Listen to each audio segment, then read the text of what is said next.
Friends, कैसे हो आप सब। तो आज हम एक्सरसाइज 3.1 क्लास 10th का क्वेश्चन नंबर 6 करेंगे। इसको ध्यान से आप पहले समझें, मैं इसको पढ़ रहा हूं, आप ध्यान से समझें। अगर आपको स्टेटमेंट समझ में आएगी तो उसका सोल्यूशन भी समझ में आएगा। Given the linear equation 2x + 3y - 8 = 0। एक आपको ये लीनियर इक्वेशन दी गई है। Right another linear equation in 2 variables such that the geometrical representation of the pair so formed is, यानी कि आपके पास एक लीनियर इक्वेशन इन्होंने दी है। जैसे मैं एक बार इसको यहां पे लिख देता हूं, 2x + 3y - 8 = 0। आपने दूसरी लीनियर इक्वेशन लिखनी है, 2 वेरिएबल के अंदर ही होगी, जिसमें जो पेयर बनेगा सो फॉर्म्ड इज, दूसरी इक्वेशन के साथ इसका जो पेयर बनेगा, पहला पार्ट में क्या है कि वो इंटरसेक्टिंग लाइंस होंगी। जब आप इसके साथ कंपेयर करोगे तो इंटरसेक्टिंग लाइन होनी चाहिए। दूसरे में आपसे पूछेगी जब आप इसके साथ कंपेयर करोगे, एक आपने ऐसी इक्वेशन लिखनी है कि वो पैरेलल लाइंस होने चाहिए। और तीसरे पार्ट में आपसे पूछा है कि जब आप दूसरी इक्वेशन लिखोगे उसके साथ जब आप इसका पेयर बनाओगे तो वो कोइंसिडेंट लाइन होने चाहिए।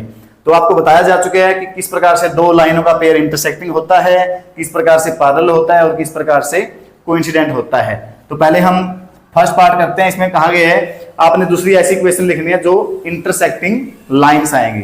तो आपको बताया जा चुका है अगर a1 / a2 b1 / b2 के इक्वल ना हो तो हमारी किस प्रकार की लाइन होती है, इंटरसेक्टिंग लाइंस होती हैं और उनका एक यूनिक सॉल्यूशन होता है।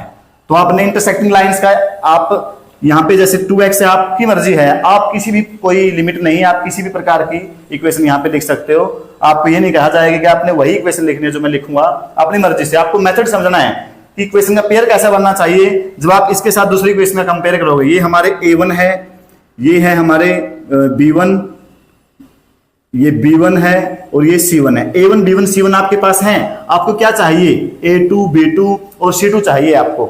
यानी कि दूसरी इक्वेशन अगर आप मान लीजिए आपकी मर्जी से हम लिख देते हैं यहाँ पे 4x, क्या लिख दिया आप, मैंने 4x लिखा है, 2x लिख सकते हो, 3x लिख सकते हो, 4x 5x 6x आप कुछ भी लिख सकते हो।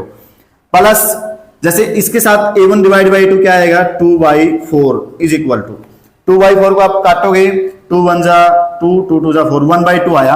तो आपने यहाँ पे जो लिखना है ध्यान रहे, ये आएगा b1, जो b2 आप लिखोगे यहाँ पर तो y हो गया, यहाँ पे 4 5 6 7 मान लीजिए आपने 7 लिख दिया तो ये आ गया 3/7। तो इस प्रकार की संख्या नीचे ना आए ताकि उसको काटने के बाद 1/2 बने।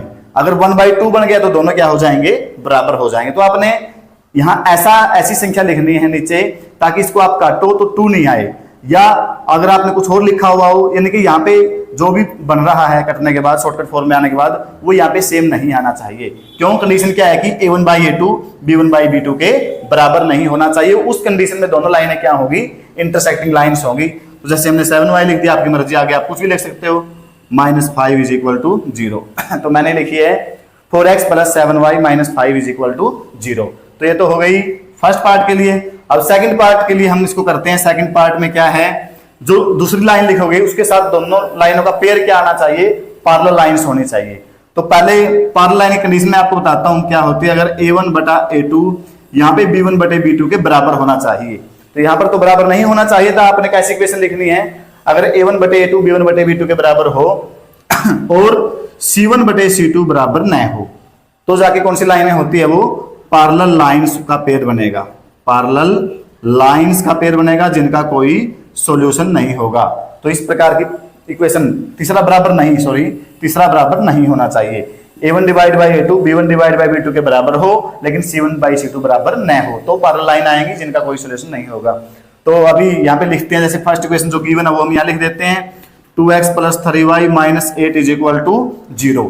तो आपने इन दोनों के नीचे यानी कि जो a1 b1 c1 है हमारे, तो जैसे हमने यहाँ पे लिख दिया, मान लीजिए 6x लिख दिया, तो आप बनाओगे तो 2/6 हो गया, तो काटोगे तो 2 1 जा 2, 2 3 जा 6, यहाँ पे 1/3 आया। तो आपने अब यहाँ पे जो b2 लिखे हुए आप b2y जो भी संख्या लिखोगे वो कटने के बाद ऊपर नीचे से 1/3 ही आनी चाहिए। क्यों, क्योंकि a1 / a2 b1 / b2 के बराबर लेके आना है आपने।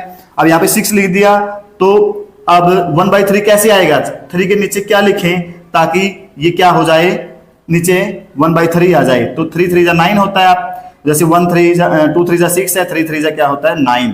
तो 3 1 जा 3, 3 3 जा 9, तो 9 लिखने से आएगा ना, तो आप यहाँ पर क्या लिखोगे 9y।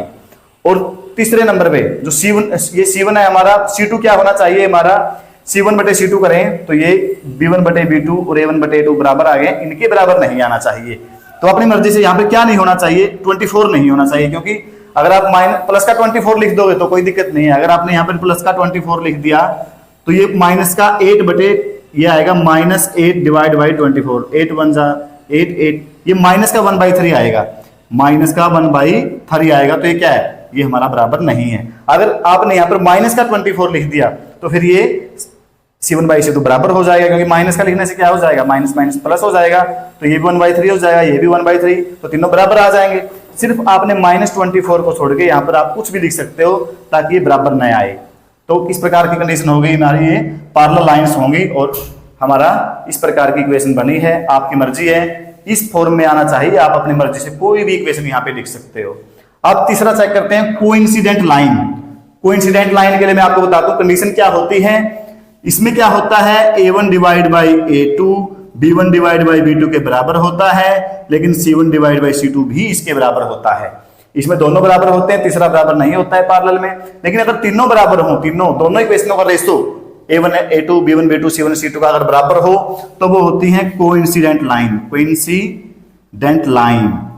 और जिनके मैनी सॉल्यूशन होते हैं, तो कोइंसिडेंट लाइन के लिए हम किस प्रकार से यहाँ पे इक्वेशन लिखेंगे, जो गिवन है पहले वो लिख दीजिए। थर्ड पार्ट के लिए हम यहाँ पे करेंगे, जो गिवन है वो है हमारी 2x + 3y - 8 = 0। अब आपकी मर्जी है, आप इसका रेशो 1/3 लेके आना चाहते हो या 1/2। अगर 1/2 लेके आना चाहते हो, इन सभी को 2 से मल्टीप्लाई कर दीजिए। बिल्कुल सिंपल सा तरीका बता रहा हूं मैं आपको। अगर आपने 1/3 रेशो लेके आना है, सभी को 3 से मल्टीप्लाई कर दीजिए। 4 रेशो लेके आना है तो 4 से मल्टीप्लाई कर दीजिए। यानी कि मान लीजिए आपने 4 रेशो लेके आना है, 1/4 2 4 जा 8 8x 3 4 जा 12 8 4 जा 32, तो ये आ जाएगी। अगर 2/8 3/12 -8/32 काटोगे तो 2 एकम 2 2 चौके 8 3 एकम 3 3 चौके 12 8 एकम 8 8 चौके 32, ऊपर नीचे माइनस माइनस है तो ये प्लस हो जाएगा। तो सभी का रेशो सेम आ गया ना, A1 divide by A2 B1 divide by B2 C1 divide by C2। अगर तीनों बराबर आ गए तो कौन सी लाइन होगी हमारी, कोइंसिडेंट लाइन। तो फर्स्ट के लिए हमारी इक्वेशन कौन सी थी, ये रहेगी। सेकंड के लिए हमारी इक्वेशन कौन सी थी, ये रहेगी। और थर्ड के लिए हमारी इक्वेशन ये। आप अपनी मर्जी से भी इस फॉर्म में लेके आने के लिए कोई भी इक्वेशन आप लिख सकते हो।